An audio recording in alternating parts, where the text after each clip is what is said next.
Hello guys, പുതിയ വീഡിയോയിലേക്ക് സ്വാഗതം. ഇന്നത്തെ വീഡിയോ എന്ന് പറഞ്ഞാൽ എക്സ്പ്രഷൻ ചാലഞ്ച്. അപ്പോൾ ഞാൻ നാരങ്ങയുടെ ഫോട്ടോ കാണിച്ചെടുത്ത് നാരങ്ങയുടെ ഫോട്ടോ കാണാൻ പറ്റുന്നില്ല. ഞാൻ തിന്നാൻ പോകണം. ഓ കൊതിയാണ്.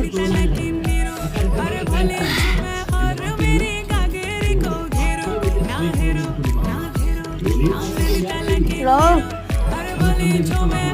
ഭയങ്കര കയ്പ ഗൈസ്. ഞാൻ എക്സ്പ്രഷനും ഇല്ലാതെ ഒന്നും ഇല്ലാതെ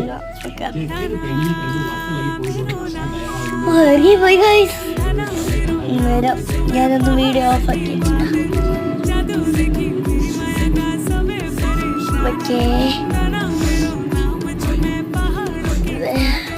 അടുത്തത് എന്താണെന്നറിയാം, എൻ്റെ തൊണ്ടയിൽ അതിക്കോട് എന്തോ ഒരു കയ്പ് വന്നിട്ട് എന്തോ ഒരു സാധനം ഇവിടെ കുടിക്കുന്നുണ്ടോ. അപ്പോൾ എന്താണ്